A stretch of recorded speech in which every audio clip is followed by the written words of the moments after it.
Good morning, good afternoon, good evening. This is Carla from MindPlore with Carla and Friends, and I am thrilled today because I have Jeff Pulver here, who you guys know he loves to come, and I have a new friend who's been I've known for a few months now, I think. Avi Gordon, who I met on Clubhouse, and we were expecting one other person, but that person didn't show. And Ozma is having electricity problems in Pakistan, so she isn't here. But I am thrilled because you guys know Jeff. I don't need to introduce him to you. But Avi has a very interesting story. He lives in an ashram not too far from me. I could actually drive there, and I have in the past. And he is the director of the ashram. I'm not of something at the ashram. He will introduce himself. The word of the week is abundance. And because of Avi's background, I am sure he can speak beautifully on abundance. Avi, I give you the mic. All right. Thanks so much, Carla. Great to be with you today. Just to clarify, I'm the director of the Integral Yoga Teachers Association. So Integral Yoga is a global yoga organization for teachers around the world. So I'm not the director of the ashram. The ashram is kind of the headquarters of Integral Yoga. So we do a specific teacher training.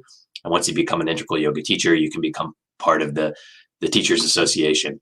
So that's what I do a little bit. I'm also an author, and I've written a spiritual novel called The Light in the Tunnel. So that was one of my passion projects. In terms of abundance, just diving right into what it means to live with abundance. I mean, I can't help but see a connection between abundance and gratitude. When I feel grateful, then I think abundance shows up in my life. Often I think abundance is already there. We already experience abundance, but it's just about realizing it, and it has everything to do with perspective. So I can have all the things in the world. I can have all the money and the friends and fantastic food and experiences.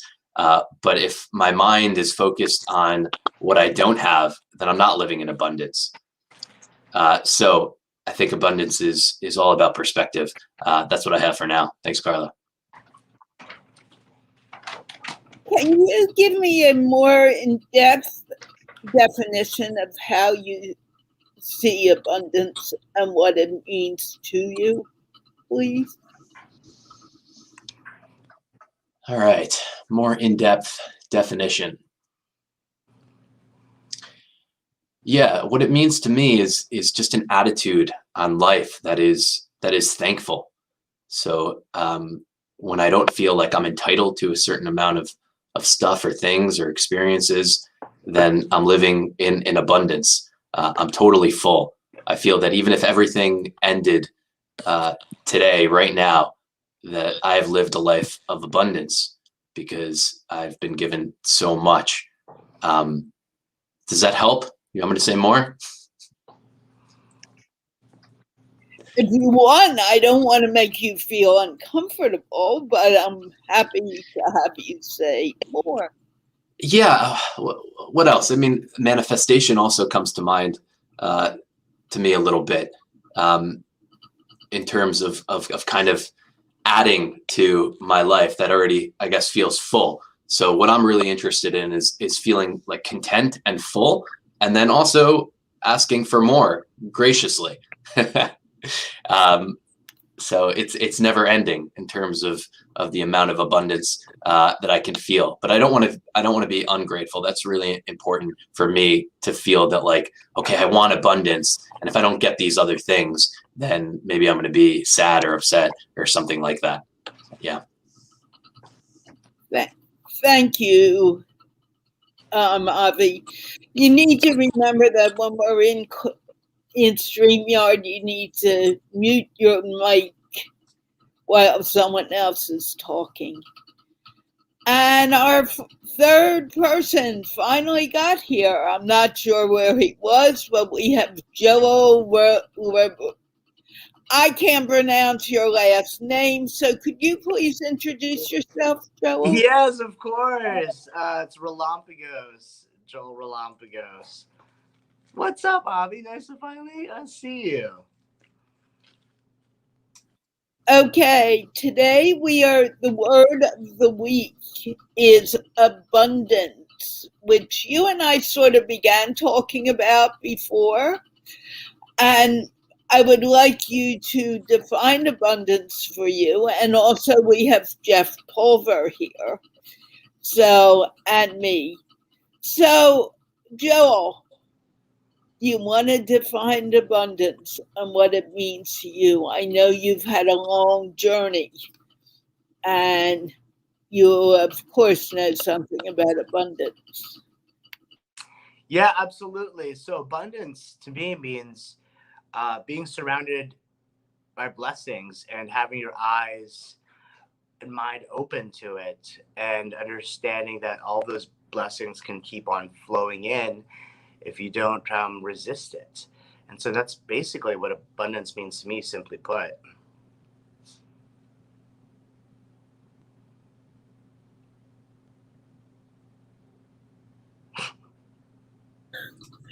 Can you also please introduce yourself so people know who you are and what you're about? And I Yeah, would, absolutely.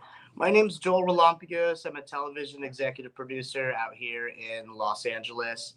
I just finished a show called Recipe for Change with LeBron James's production company, and it has some API celebs in there like Olivia Munn, Michelle Kwan, Margaret Cho, Lisa Ling, uh, Jay Shetty, Hassan Minaj, and it's really about what we can do to stop Asian hate. And we also talk about mental health, since within the API community, Asian Americans are 3 times less likely to ask for mental health support than white Americans. And in addition to being an executive producer, I'm also the founder of a mental wellness program called Change Your Algorithm, which I put together to become a free mental wellness program, which now has the largest team of volunteer certified mental health professionals. And the reason why I did that was through my days of severe depression and anxiety and addiction, I took a step back from entertainment and I spent a ton of money out of pocket. And though it saved my life, I realized that afterwards I didn't want other people to have to spend that much money just so that they can save theirs. And so that's basically what Change Your Algorithm is. It's free online mental health support open to anyone and everyone. And I'm proud to say that it's done so well in a year that we're now opening in Italy, literally in Rome, Italy in September, and then UK and then Canada. very good. Now, when you're talking about by abundance and your background, how does abundance feel? Abundance must fit into your background very well. Can you talk a tiny bit on that? And then we'll go to Jeff, and the conversation will become more of a conversation. Yeah, so specifically with what I just said in abundance, coming from entertainment and wanting to do a mental health program was taboo in a sense. I was told a lot of times that mental health is not sexy. No one watches mental health shows, et cetera, et cetera, et cetera. But there was something inside of me that said, you got to do this because this is what saved your life. It's not the television stuff that saved your life. And so I leaned into the discomfort. I embraced what was not necessarily the mainstream way to go, and I wanted to do it because it was me. It was what kept me alive. And then as soon as I did that, opportunities came, blessings came, all of that, all these things that I never, ever, ever, ever imagined in a million years. And that's what abundance means to me too. Is there's a sense of surprise and a sense of mystery to it, because it's not the way that I intended my life to be in a great way. Like if you asked me 10 years ago, do you think you'd be running a mental wellness program in multiple countries, and it's free while running TV shows in Hollywood, I would tell you absolutely not. That's not in the cards.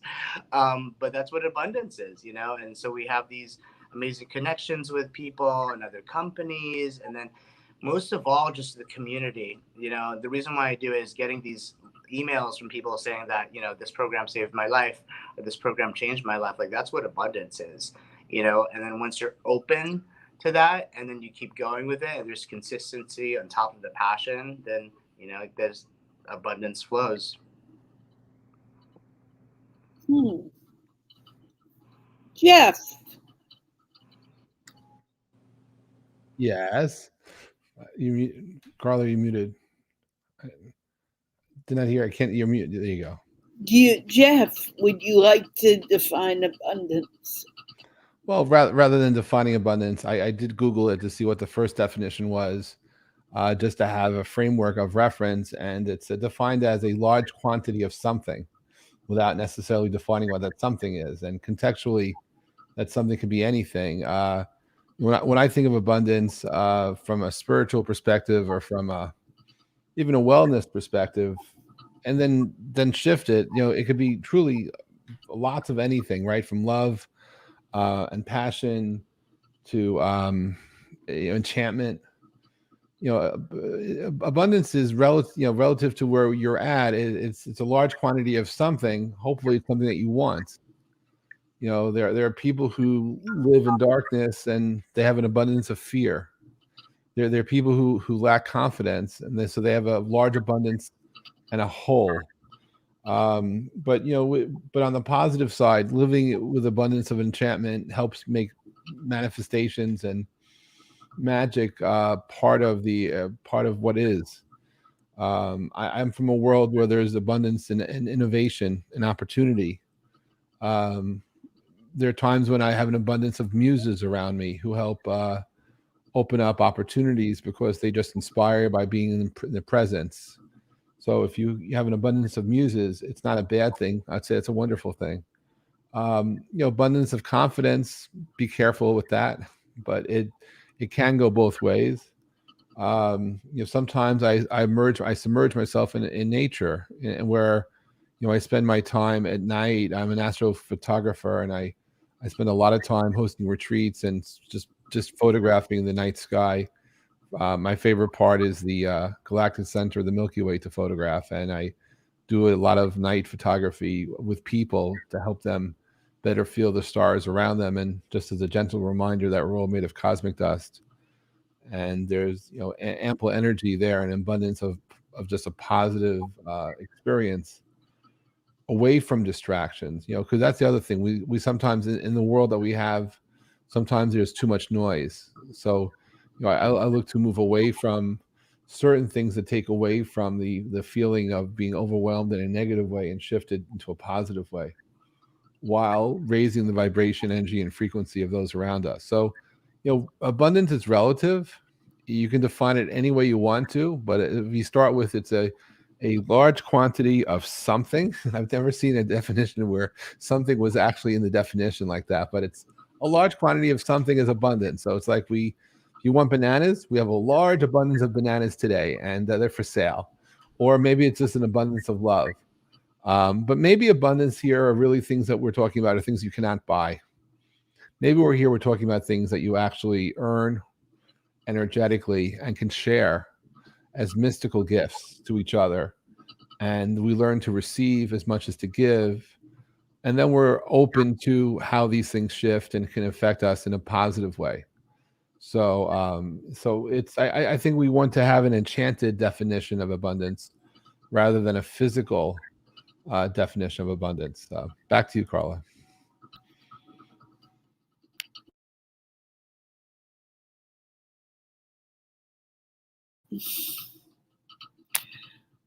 Either I'm forgetting to unmic myself or I'm forgetting to mic myself. So please, guys, be patient. When I think of abundance, and I kind of was trying to get everything out today before actually speaking, and I usually say something about the word. I used to think about money only. When you're abundant, you have the money to do what you want. But abundance has become more to me. It's my friends, it's my dog and my cats, it's the house that I have that I'm living. I have a roof over my head.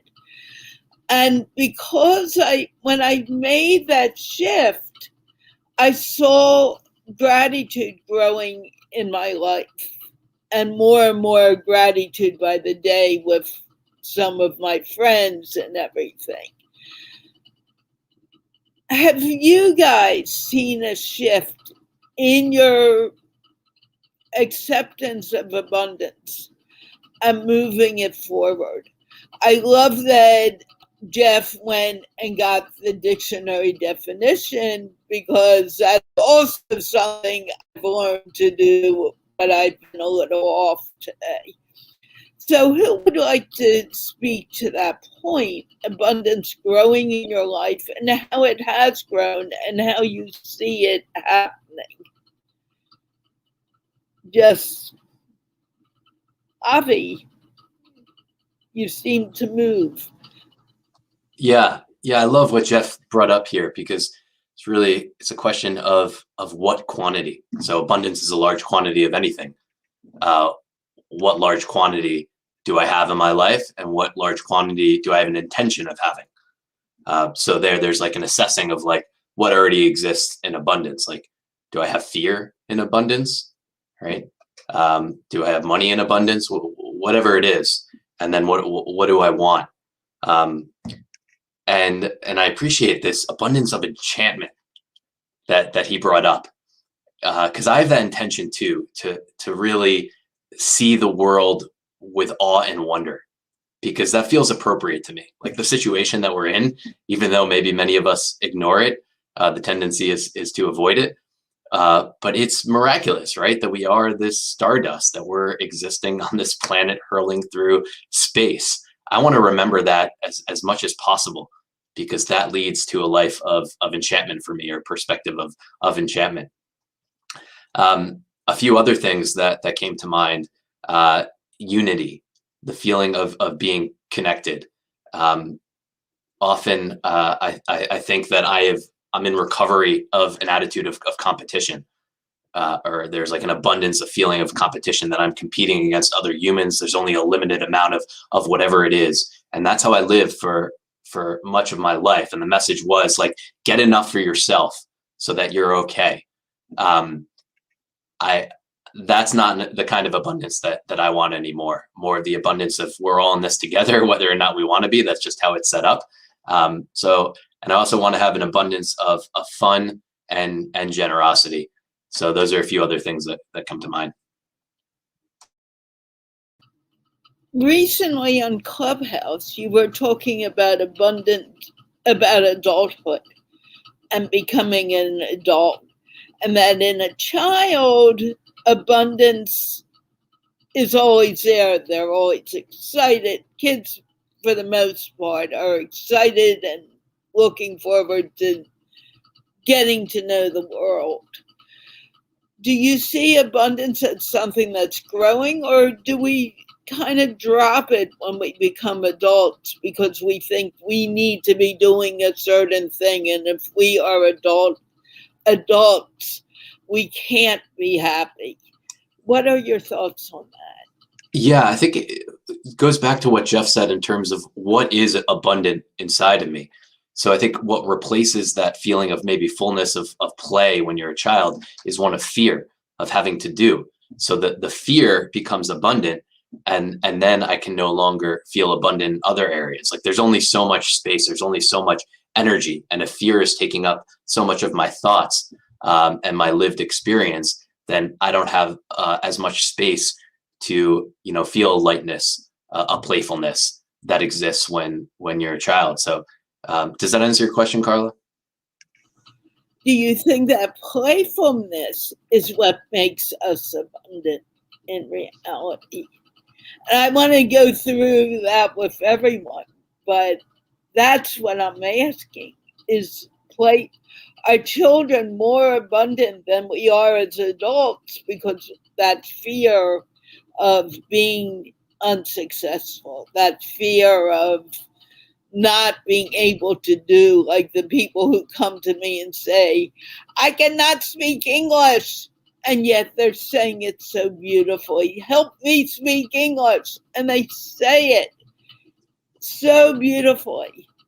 But their fear keeps them from knowing that abundance, that ability. Yeah, I think we're all born with a sense of wholeness, which is connected to abundance. I feel whole, I feel full, I'm abundant. And then somehow there's something to prove, right? Which is also related to this competition. When I become more identified with this persona, this being, and then I don't feel whole anymore, and there's stuff to do, right? And that's where the fear comes in. What do you think, Jeff?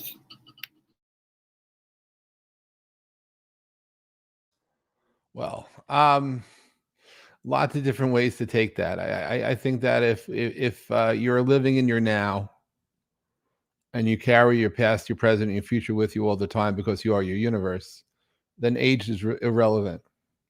That whether your container is 3 months old or 89 years old, that's just a number.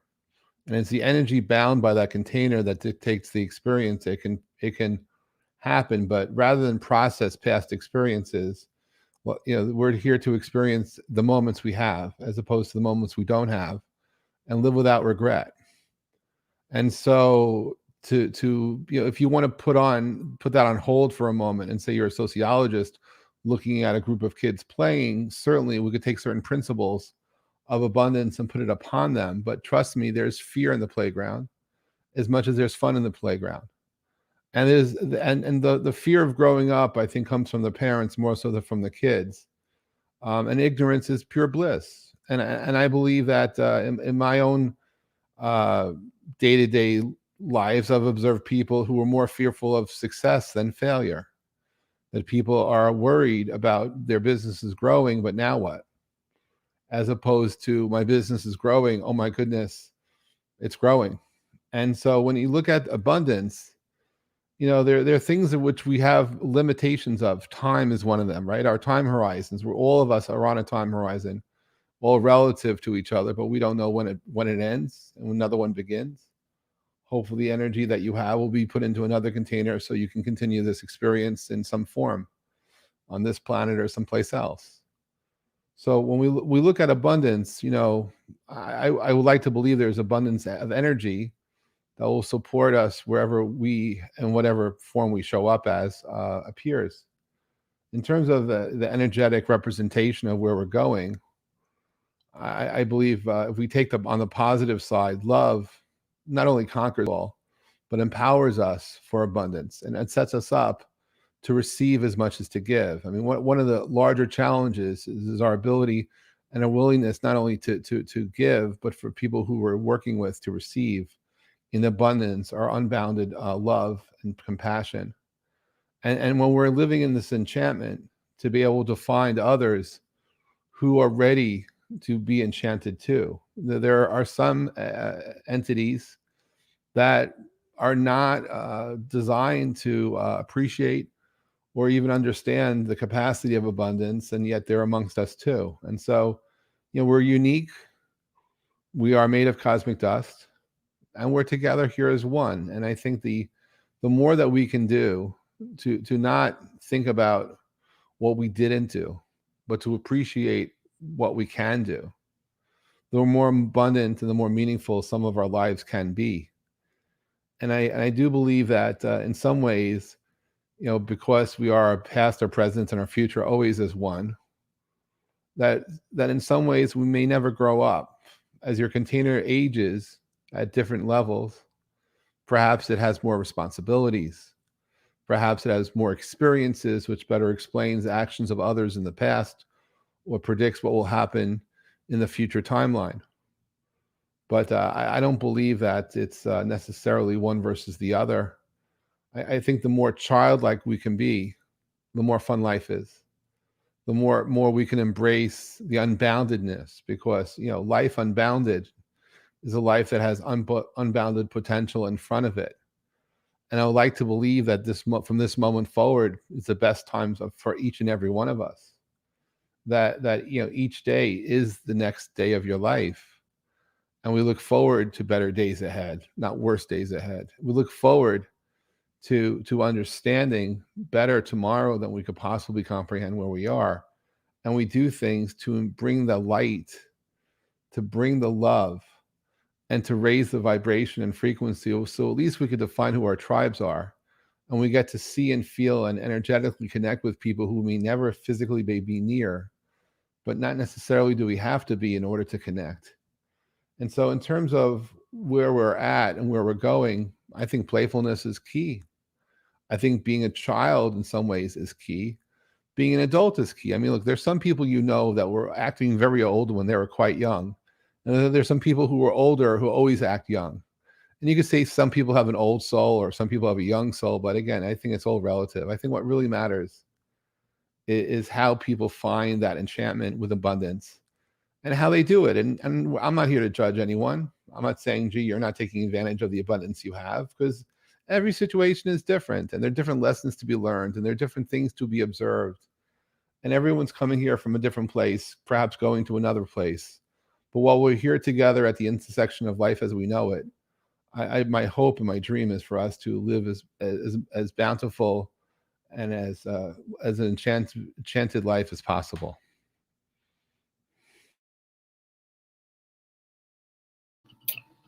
Thank you, Jeff. I just keep on going back in my mind to actually Avi's room of playing in the sandbox, playing on the playground, going from adult to childhood, because I really think as a child, we are more open to what the universe has to bring to us. And as an adult, we've been told, you need to be this way, you need to do this, you need to do that. And that may not necessarily be the right thing for any one of us. And, I want to go back to Joel and see what he has to say about this. And maybe this will turn into more of a conversation about how abundance is something we already have instead of something that we are searching for to make a greater world. Joel, I wanted to get you back. Yeah, absolutely. So, I completely agree with what everyone's saying here, especially when it comes to childhood. I love the word Avi used, which is wonder. When we come into this world, we have so much innocence and wonder. And I know that for me, I had wonder when I was a kid. And when I didn't have something, and I didn't have a lot of things when I was a kid, I would imagine it, or I would open my eyes to certain things in the world and have curiosity towards it. And this is from growing up as a kid in the Philippines to the U.S., all that stuff. I just had this imagination, and that was enough to keep me happy and keep me really curious about the world. It wasn't until in the developmental stages of childhood, are 0 to 8. It wasn't until my mother was going through a divorce that I started to create these beliefs, and these thoughts turn into beliefs, and then they stay in your mind subconsciously especially.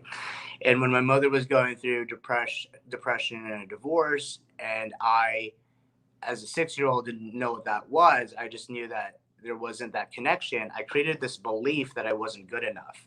So all of a sudden, that wonder started to become a little bit more decreased, if you will, because of these traumas, these relationships, these societal expectations. Experienced a little bit of racism growing up. Like, the world starts to get a little rough, right? And so I start to dwindle down that amount of wonder and curiosity, and the flame starts to die out a little bit.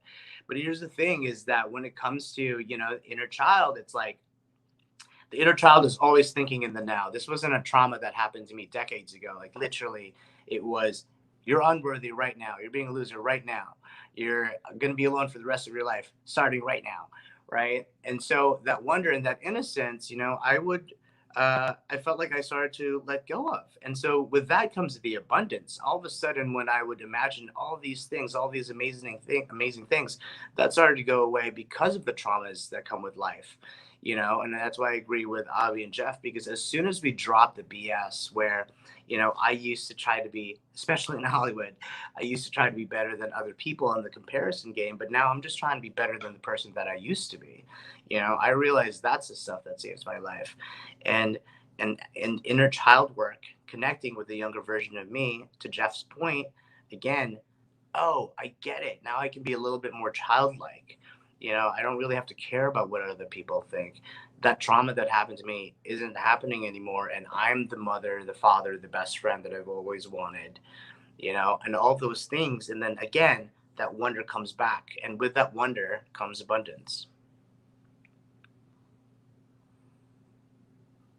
And I agree with you. It's the wonder, it's that excitement of day-to-day life, which we don't always look at, because we're told, oh, you need to be very realistic. That is not going to work. Don't think about living like that. You need to be very realistic. And my sister still says that to me. My parents used to say, you're a dreamer, Carla. Come on. Come back to the world. And I don't think I ever did come to the world, to be honest. Avi, did you want to say something? Sure. I resonate a lot with what you just said, Carla, about like, okay, you can't be a dreamer. It's not realistic. Come back to the world. But I've come to define that word, realistic or rational a bit differently, right? And that's not really what I think is being said. It's not being said to be realistic, because what's more realistic than having wonder and dreaming? Nothing's more realistic than that. What it's really saying is join the herd, fall in line, be a good little girl or a little boy, and do what you're supposed to do. That clearly, I think, to many of us and a very growing population, has not worked, right? Just following, kind of cutting off my own rationality, my own sense of what makes sense to do with this opportunity of life. That doesn't work. What works is people tapping into what they feel is right and listening to themselves. Human beings are very good at telling other people what to do, just like your sister, your mom, whatever it is. And so more and more, the question for me becomes like, can I mind my own business? Right? Like, other people really are not my business, and there's endless growth to do within myself. And it's not my job to critique other people. If anything, it's my business to lend them support if I can, if I feel that that's right. And also a question comes up for me is like, who's in charge? Right? So often we think like, who's leading us? Like, there's someone in charge. Well, I've realized, like, surprise, no one's in charge and everyone's in charge. So what are we going to do about that?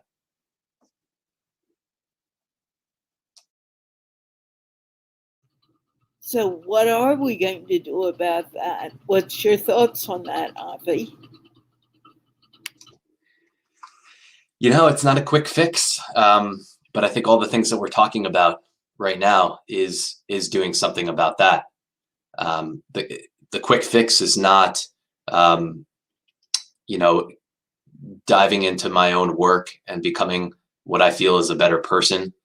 But that is the fix, right? And taking self-care seriously, I think is something that's very, very interesting to me.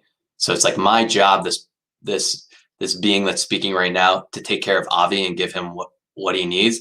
And it's Joel's job to take care of Joel, and Jeff's to take care of Jeff's, and Carla's to take care of Carla.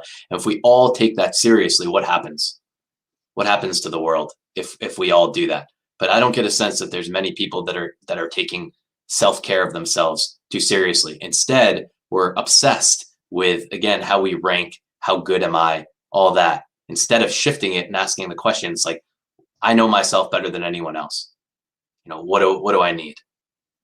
And then on top of that, the schooling system, education, very, very passionate about this. I was a teacher for a bunch of years in a few different countries.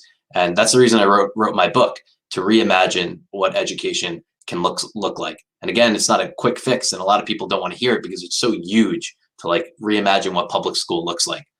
But I don't like to say there's anything necessarily wrong with it. It can just be so much better, right? Like this attitude of like life being like struggle, like, oh, I have to wake up and I have to go to school and I have to listen to my teachers and do what I'm being told. And you go through that for a certain amount of time. That's what you're practicing, right? So then you become an adult and the world is your oyster. You're free to do what you want, but you haven't been practicing using that freedom. So what are you going to do? You're going to do what's comfortable for you, and you're going to continue to do what you think other people are telling you what to do. And that's the situation that we have. So if education instead engages this freedom, this playfulness of life, then we don't need to undo this stuff when we're adult. And I'm fascinated at the possibility of, if we get it right from the start in terms of how our children are spending the time, what type of world will manifest out of that. Actually, that's something I thought about many times, that we need to restart the world, and restart the world with an imagination, with, telling children you can dream, that you're a dreamer, come back to reality. But you're a dreamer and let those dreams exist. I mean, we have airplanes because the Wright brothers decided to dream about a flying machine. We have cell phones, the iPhone, because of Steve Jobs' imagination. So why are we telling people that our abundance has nothing to do with imagination? Imagination is a big part of how we think. One of you guys? I'll just say imagination is the first step on the path of creation. I could jump in. I was, if you to humor what's being spoken about education, we're talking about really a systemic problem. Harry Chapin wrote a beautiful song it came out on September 10th, 1978, called "Flowers Are Red." If you're not familiar with the song, Google the lyrics, because it's a long song. I wouldn't sing it, but if you want to read it, it's a wonderful poem, exactly about part of what we were talking about. Because you have a kid who's new to a school who wants to draw flowers, and he basically sees all the colors of the rainbow in his flowers, but his teacher tells him, no, flowers are red. And then unfortunately he goes, well, if you go through the song, you'll see that he actually gets brainwashed that in fact flowers are red. Then he ends up in a new school, and his teacher says, no, they're all, you can see all the colors of the rainbow in the school, in the flower. But by that point he already is a red, they're just red. So, we have a challenge with imagination and education. I mean, I'm a believer that ignorance is bliss, and that if you have the engine to be ignorant and to be fiercely independent, not necessarily even understanding why you are, the impact is it can blow your mind. And it's not necessarily to be a rebel without a cause, a rebel with a cause, but really to find your own way. And it's not about confidence, because when you're young, I don't think necessarily the word is confidence, but it's to be strong. And if I could just I'll just read like 3 paragraphs so you can just get the context. But this is from Harry Chapin, who unfortunately tragically died. It will be 40 years ago on July 16th. He passed July 16th, 1981. The little boy went first day of school. He got some crayons and he started to draw. He put colors all over the paper, for colors is what he saw. And the teacher said, "What are you doing, young man?" "I'm painting flowers," he said. Well, she said, "It's not time for art, young man. And anyway, flowers are green and red. There's a time for everything, young man, and a way it should be done. You've got to show concern for everyone else, for you're not the only one." And she said, "Flowers are red, young man. Green leaves are green. There's no way to see flowers any other way than the way they've always have been seen." But the little boy said, "There's so many colors in the rainbow, so many colors in the morning sun, so many colors in the flower, and I see every one. And the teacher said, well, you're sassy. There's ways things should be. And you'll paint flowers the way they are. So repeat after me. And she said, flowers are red, young man. Green leaves are green. There's no way to see flowers any other way than the way they've always have been seen. And this goes on. And I think this goes exactly to what Avi was insinuating. And I believe that we have a systemic problem in education in terms of how we bound people to a certain way of learning without giving them the freedom of expression and the freedom of creativity. And if you look back in history to some of the folks who contributed art, one of the challenges of living these days compared to the past is at least in the medieval times, artists were only recognized after they died. And we're somehow now recognizing people while they're still living, but not as many as you actually think you are. And I think that we need to find a way so that we can embrace people who are different, because it's not about my way or your way, but it's their way.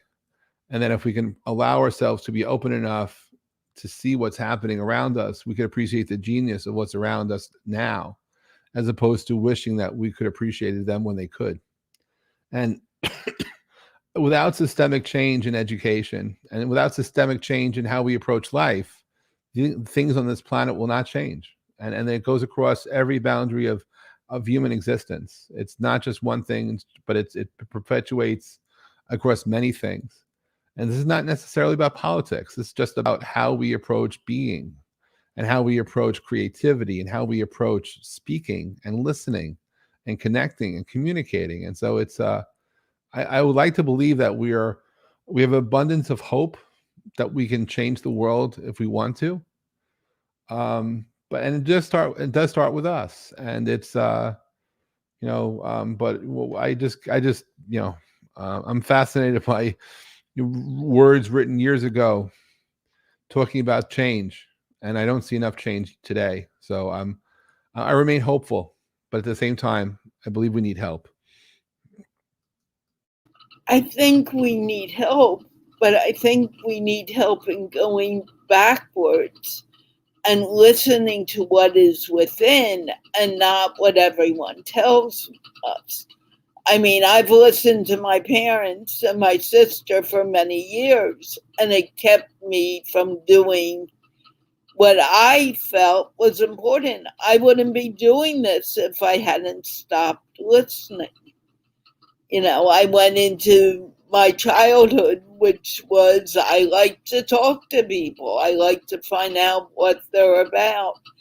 And you look like you may have something on your mind, Joel. So Yeah, no, that first of all, that was a beautiful song lyrics, Jeff. Really like that. And Carla, that's kind of what you're talking about too. You've been told a certain thing for a certain amount of time. You've been told flowers are red.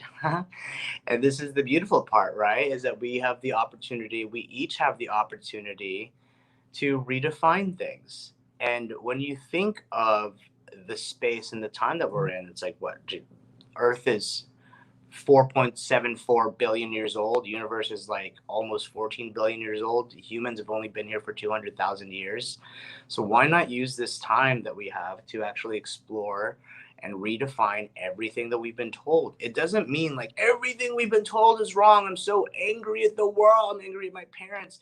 It's like, no. And I don't even like to use the word work. I like to use the word opportunity.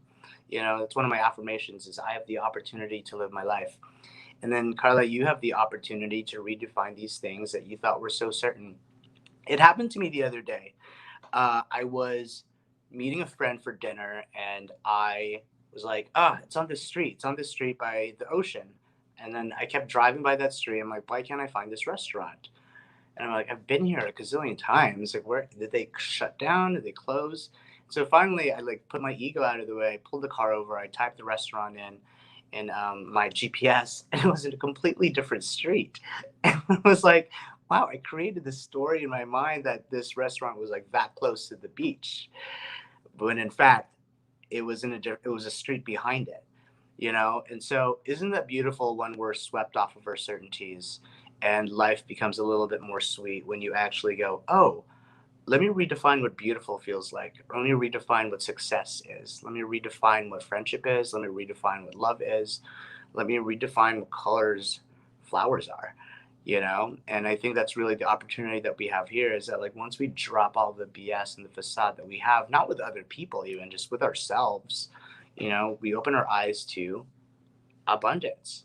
You know, I work with a lot of kids in the mental wellness program that I have, well, college students, and a lot of the mentality that they carry is, you know, filtering out the positive, meaning there could be 100 questions in the test and they'll get one wrong, and they'll focus on that one question that's wrong, and it's like, if I just got this one question right, I would have gotten 100%.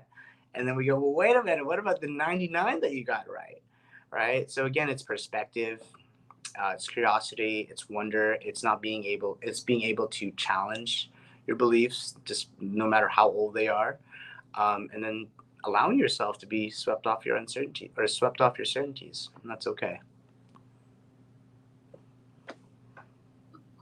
As a teacher, I spent a lot of time encouraging kids to dream. And I spent a lot of time encouraging the kids and then telling the principal, especially my last year, allow them to be who they are.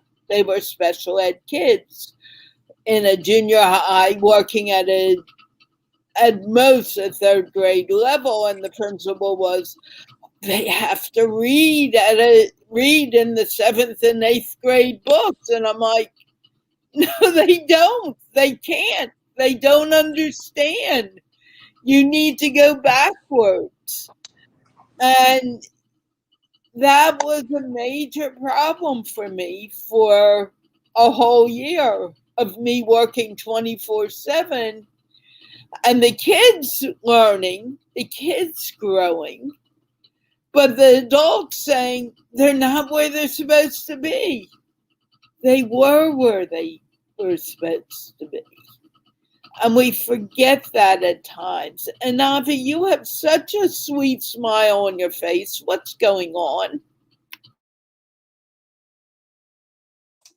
Thanks, Carla. I love this idea of redefining and looking at the world with fresh eyes. And I have such like a desire to just like take a time out from life. Can I just like stop everything and then wake up again and see it all fresh for the first time? And that doesn't seem possible completely. But the closest thing I've found to being able to do that is meditation. And I know Joel does amazing meditations if you haven't checked them out. But meditation for me in my life has really been a game changer, because like getting to this place of just totally taking a break, right? I can sort of do that. I can't completely do that, but I just wanted to say that. So I'm thinking about meditation and how impactful it is. You want to say something, Joel? Yeah, and I love that because, you know, there is this inner world that we neglect when we are becoming, you know, an adult, especially after traumas and all those things. And that inner world is what, you know, Avi is talking about when we meditate, and just how connected we are when we actually go inward. I think a lot of us have struggled with destination addiction, which is having the idea that happiness exists in a place outside of ourselves, and we start to chase like that happiness like outside of ourselves, and the grass is always greener, and then understanding like the grass is greener wherever you water it, which is where you're standing, is basically what meditation is. You know, acknowledging yourself, being aware of everything that's going on with you. And it's funny because, you know, it's like mindful, right? But you almost have to be like mindless in a sense when you meditate, because there's just so much stuff that you don't even need to think about. You just let go of, you just experience, you know? And that's what I love about meditation is you just, I know it sounds so cliche, but you're just being there, you know? And it's nice to practice whatever that residue is of judgment, whatever that residue is of, you know, analyzing things when you're meditating, and you're like, oh, I just get to experience this right now, and then you just drop it and then you just witness it. And it's cool to practice that exercise and that skill of being the observer of your thoughts, and for a long time, I used to just think that I was my thoughts, like whatever I was thinking, that's me, but now I actually get to like sit back in the classroom and go, oh, I'm not all those other students, nor am I the chalkboard.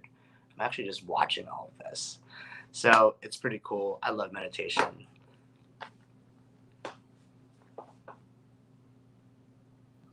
And so do I. And I think Jeff also meditates. Do you want to say something, Jeff? Just say that it's, with meditation, you could do multidimensional meditation too. That is to say that it's not just with yourself. You could do it with others physically near you or physically far away. And it's just how you connect.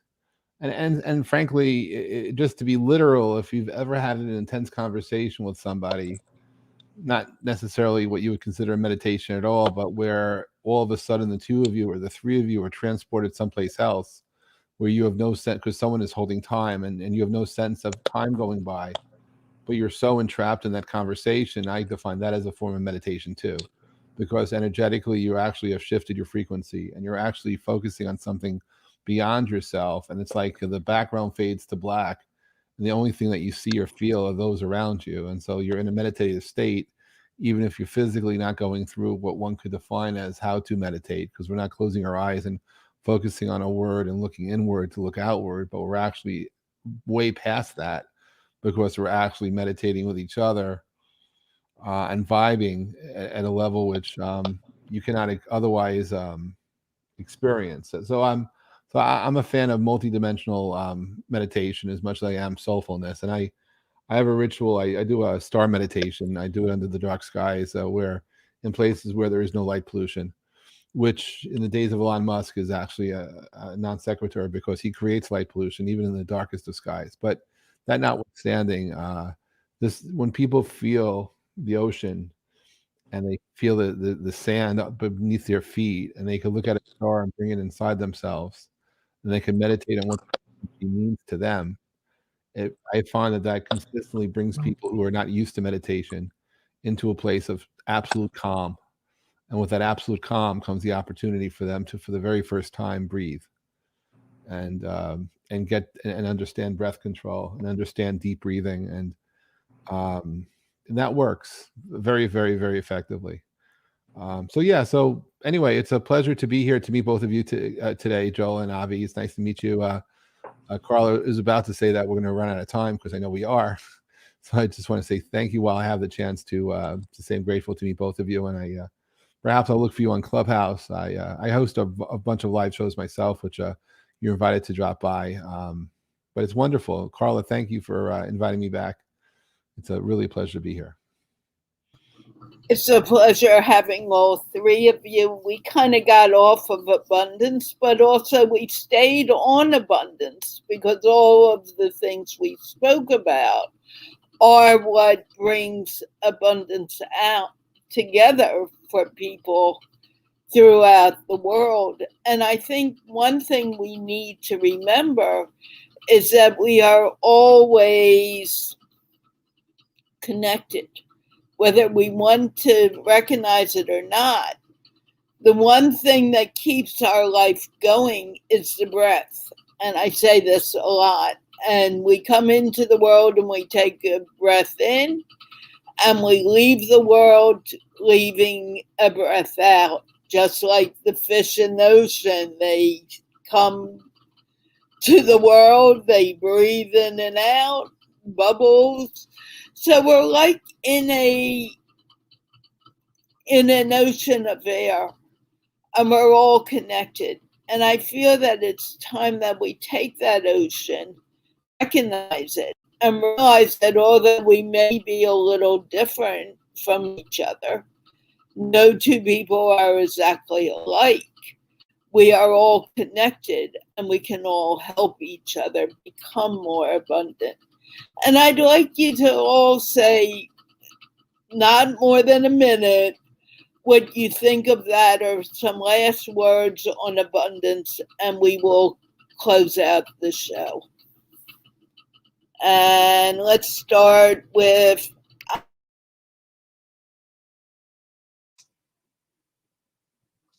I think you said me, Carla. Yeah, I'll add to what you said in terms of we are living in an ocean of air. I really love that. I was listening to something recently about science and what science tends to do in terms of only acknowledging what is like quantifiable and not the qualitative aspects of life. So if I can't measure it, it doesn't exist, right? And more and more, I'm thinking that in a way, this is a mistake, right? And what I feel is true, even though I can't quantify it, is that however I feel radiates into this ocean of air, as you put it. And because I believe that, how I feel actually becomes a lot more important. It's not like I'm just living isolated, not connecting to everyone else. How I feel affects everything else. That gives me a sense of purpose to feel in good ways, and specifically to feel love. That if I feel love, that radiates out and has an effect. No one needs to know about it. No one does necessarily know where it comes from, but it affects this ocean of air. So all of these things we're talking about, abundance in certain ways, specifically abundance of feeling love, I think affects this ocean that we're all connected to. thank you, Avi. Joel? Yeah, absolutely. I agree 100% with what Avi said. I always do.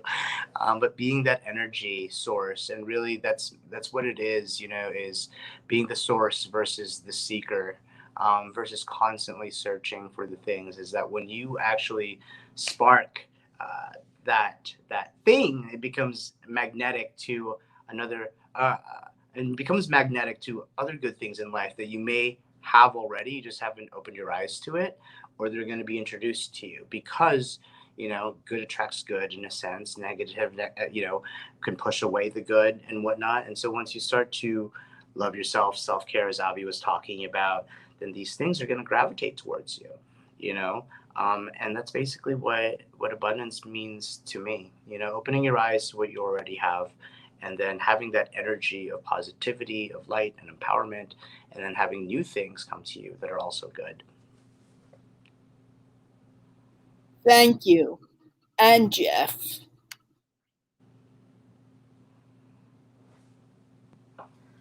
Well, with what's said here, I just want to just add to it that it's may we all live a full life filled with abundance, joy, happiness, unbounded opportunities to be positive changes for each of us and everyone we ever come in contact with. That we learn to let go of the doubt, and we let the light guide us to where it is we're meant to go. Thank you, Carla. Thank you for a beautiful show. Thank you, Avi. Thank you, Joel. And thank you all for coming. Thank you for the viewers who may be watching this on or off live. It has been a wonderful show, and I'm very happy that we did it. And with that, I will be back next Tuesday with another MindPlore with Carla and Friends. Have a great day. And we are going off air. Oh, wave goodbye, everyone. And don't go anywhere.